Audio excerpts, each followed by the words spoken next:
It's a funny story because initially I'd never planned or dreamed about playing cricket. My first dreams were to be a soccer player. You know, I had posters of Adri Shevchenko on my wall, Filippo Inzaghi, Gattuso, Seedorf, you know, the AC Milan team of 2003, 2004, 2005. Yeah. Um, Weirdly enough, how it ended up happening is that I had a close group of friends, you know, when I was sort of in grade one, grade two, who really enjoyed playing cricket. And what happened was one day I was literally waiting for my grandfather after school to go to like soccer club practice, right? And I'm sitting there literally in my school uniform, and my mates are busy playing Baker's mini cricket. You know, at the time, that's what it was called. And Right. they needed an extra player. And Wow. I was just, I was like, okay, cool, I'll join, you know. And literally from that day onwards, it bit me like a bug. It's ridiculous. Like literally from that day onwards, I began playing cricket every single day. We'd play in the park, we would play in the driveway, we'd play like it was crazy, you know. And for me, I had never really known much about cricket up until that point, but for some reason, it just came lucky that I was coached by someone like Ray Jennings. I don't know what you've heard about him, but he's a pretty hard coach, no BS kind of guy. And he definitely pushed us to our limits for 5 straight months, you know. And I think that prepared me for what was to come next because, you know, when you step into the realm of men's cricket, you know, there's no hiding. Whether you're 35 or whether you're 18 years old, you're there to do your job, and coming through the Ray Jennings school of under 19 cricket definitely prepared me for that stage. You know? Go through a whole year, you sort of get over the line, you get flown back to South Africa, and then boom, you get hit by COVID. You are you are certainly my superhero for 2020. And your tweets, your what you're putting out is such a motivation. If anyone's just joined in, we're speaking to Nqweni, and follow him on Twitter, Instagram. What an inspiration! What a champion! Solo, just coming back to you. Um, Obviously, as a professional cricketer, you're going through the most. Obviously, you're getting support from various places, but your career, what were you thinking about your career at this point? First of all, obviously, I didn't think that, you know, I would be in this position. That's for sure. You know, in cricket and in life. You know, at this stage, for me, the next season was going to be a big one. In that, I'd hoped, you know, once I'd come back from the UK, I'd enter the MSL draft. You know, look to play at that level.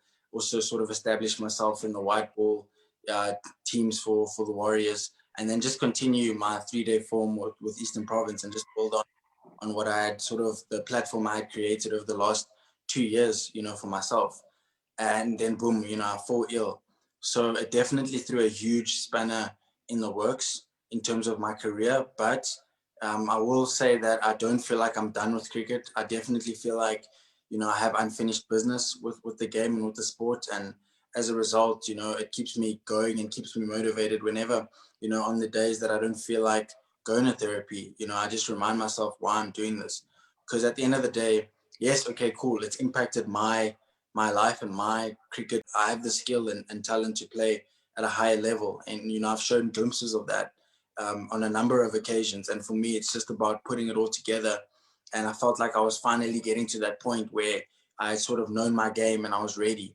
And this happened. But, you know, for me, I'm not going to allow this disease or this experience to be the end of me. You know, for me, it's like I don't see myself. I don't want to read the headline where it's like GBS ends Solo's career. He calls it a day. Like I'm not trying to read. Solo, if anyone else was sitting in that where you are sitting right now, I wouldn't believe them. But I've watched your journey. I've seen you beat the odds, and you're one person who I will root for. And I know everyone around the world is following your story closely, and they're Thank definitely rooting for you. And what an absolute inspiration you are. And I know this video is gonna go wide. People have heard your story all over the place, and you're changing lives, man. You're such an inspiration, and keep at that. And such a humble human being, and only wishing you the best. And I know lots of people are also sharing that same sentiment, and you will get an opportunity again. You've been a hardworking cricketer your whole career, so I have absolutely no doubt that you will get to where you want to get to. Thank you so much, words, man. I really appreciate it. And, sorry to interrupt you there, but I just got to add, like, I struggled for a long time to come to terms with who I am now, considering who I was before. I even used to struggle with looking at myself in the mirror when we used to go to therapy sessions, at the hospital. I just couldn't believe the amount of change that had happened to me and to my body. I was 85 kgs, pretty athletic, doing all the right things, and I dropped to 59 kgs, pretty much sticks and bones on life support. And for a long time, I struggled with coming out and sharing, this whole journey and how I had looked and how I had changed. And I went ghost my phone was off for 8 months, and I went completely ghost, and I sort of retreated, and went into my shell a lot. Obviously, granted that I was paralyzed, I couldn't talk, I couldn't eat, I couldn't drink, I couldn't do all of that. But even so, I was hiding myself, because maybe in a way I was just embarrassed of how I had looked and stuff. I couldn't accept it, But from the time that I just decided to put it out there and just own it, and just show people what I'm going through, and like not just try and show this strong image, winning image all the time, and just to show people like, yeah, I'm in a struggle right now and it's real, but I'm gonna work my ass off to get out of it.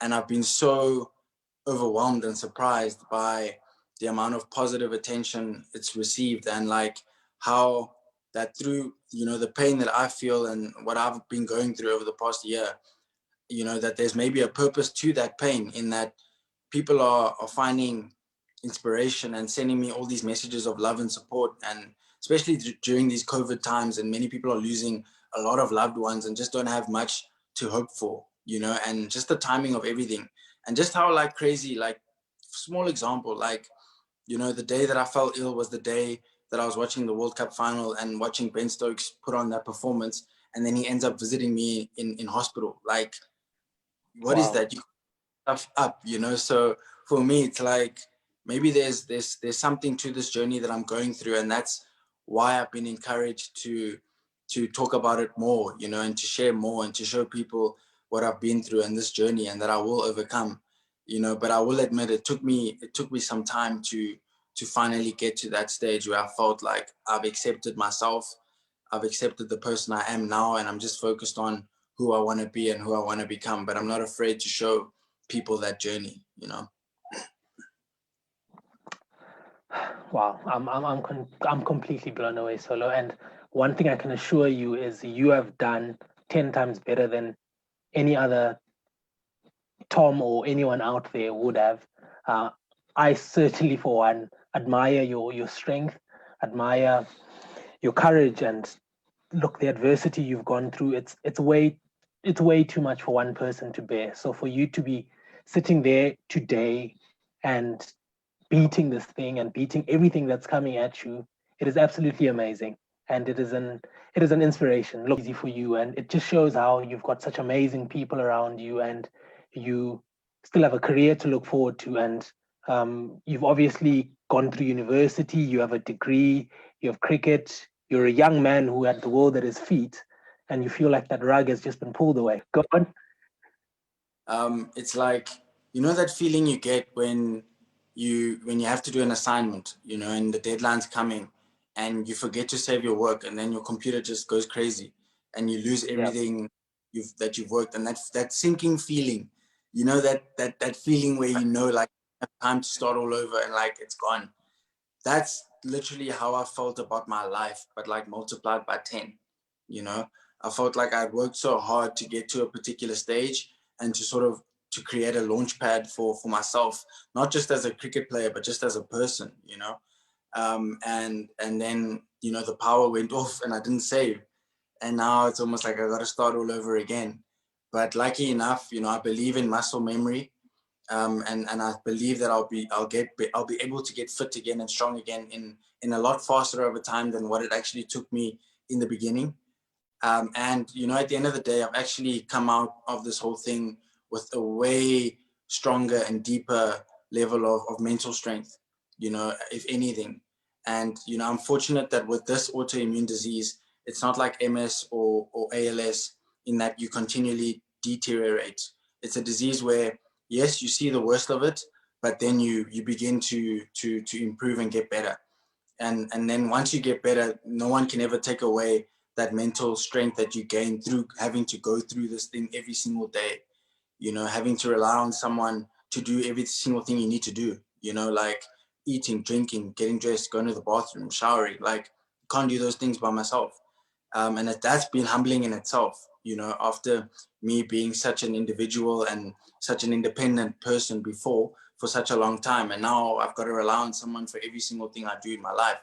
And it was difficult in the beginning to ask for help, you know, but once like I say, I got over that bridge, and I was just able to accept help and to be vulnerable and just to allow the process to take course. And that's just, yeah, that's made things a lot better for me to handle.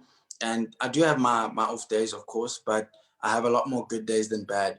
And I'm fortunate and appreciative of that because of the people who pour in their love and support. You know, it really does impact me, and it really does give me that initiative to prove them right. You know, I'm not in the business of proving people wrong. I don't care about people who don't support or who are negative, let's say. You know, I don't worry about proving those people wrong.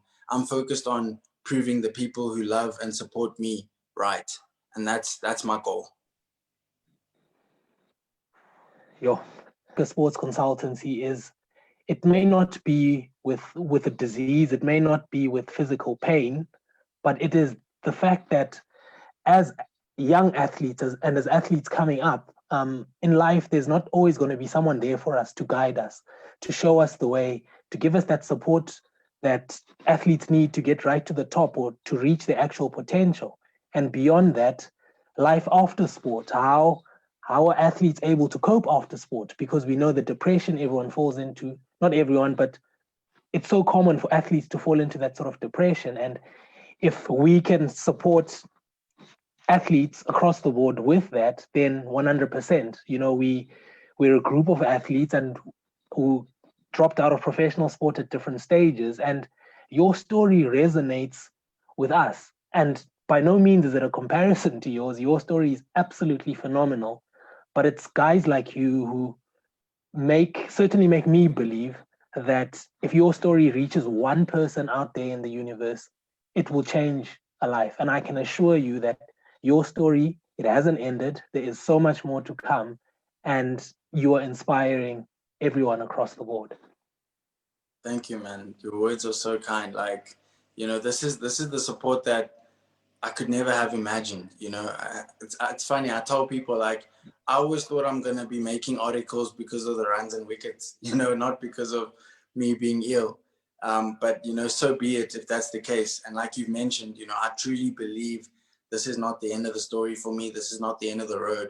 It's just a chapter in the book. You know, I fully believe that, and there's a reason why with this disease, you know, I have the opportunity to recover.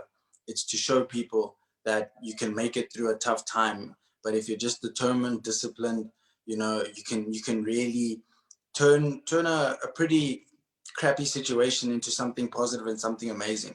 And that's all I've wanted to do, after being able to fully accept what I'm going through and to just put it out there, you know. And like I've said, the response has been nothing that I could have imagined. And through those responses, you know, I get the energy that I need from people like yourself, you know, and platforms that allow me to share, to be able to continue, you know, every single day and do what I need to do so that one day, you know, I can just fully recover and get back, you know, to my life, to just live. Trust me, your story matters. Your life absolutely matters. And we will be following your story throughout. And if there's any sort of way that we can help or support, definitely we want to get involved. And we want, I'm running out of words. I'm not someone who often runs out of words, but amazing, phenomenal. And Solo, I don't know if you have any parting shots. I said to myself, we're not going to go past 8 o'clock. if you have any parting shots for any youngster watching out there. Got to invest in yourself and invest in your mental strength and psychology, you know, as much as you invest in your physical strength, you know, and going to the gym and going to the nets or whatever sport it may be, kicking a soccer ball, you know, throwing around a rugby ball.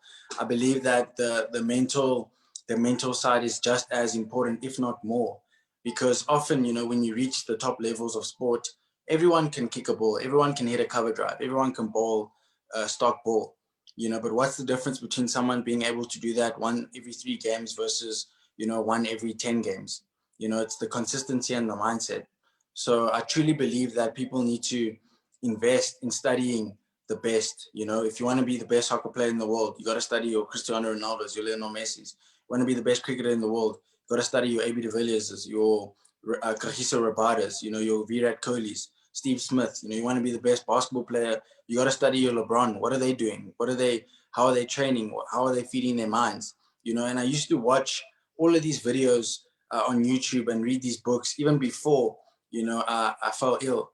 And, you know, I think that created the mental platform and the mental buffer for me to be able to go through what I'm going through right now.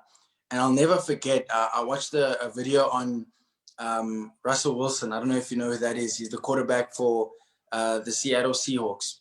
And he said in the interview, experience is only necessary for those who are unqualified. And I've always been qualified. So it just eliminates that whole thing of like, I'm young, I'm 19, I'm 20, I'm still learning. When you get to the top, experience is only necessary for those who are unqualified. If you're qualified, you'll do the job. And I fully believe in that mindset. So whatever you want to be great at, you know, experience is only necessary for those who are unqualified. Make sure that you are qualified. The Jagila is the mindset. You spoke about the mindset, the importance of the mindset, and how to use that to thrive in sport. And when our Africa Sports Consultancy website is live, we actually have a form and a little program working through some mindset development. We have some personal development stuff there, and it'd be pretty cool if you can check it out. And if anyone else is watching can also check it out when that is live. But guys, look, guys and girls, we've been privileged to listen to Solo this evening. Absolutely phenomenal. And Solo, thank you so much for joining us. And definitely, guys, follow Solo Nqweni, as his name is spelled on the screen. Follow him on Instagram, follow him on Twitter. Absolute inspiration and absolute champion. Solo, thank you so much. Awesome. Thank you so much for having me on. And, you know, it's, like I said, it's a privilege for me to be able to have this platform to share my story and, you know, through my story, impact people in a positive way. And you've created that environment for me and that platform for me. So thank you for having me on. You know, thanks to everyone who took time out of their evenings to sit and listen to me babble on about my life and what's happened over the past couple of years. I really do appreciate it. And, you know, let's get out there and turn, you know, these lemons into lemonade. Fantastic. Cheers, Solo. Cheers, buddy. Bye. Absolutely amazing. We've just heard one of the most inspirational stories I've heard this year. If Solo can do it, why can't you? But I hope you have a lovely evening, and I hope that you've been inspired. And we'll be sure to please see you again next week, Thursday, same place, same time. You can follow us on Facebook, you can follow us on Twitter, and we look forward to having the site live and up and ready for you in the coming weeks. From myself, it's good night, and keep sanitizing, keep wearing your masks, and keep looking after your loved ones. Good night.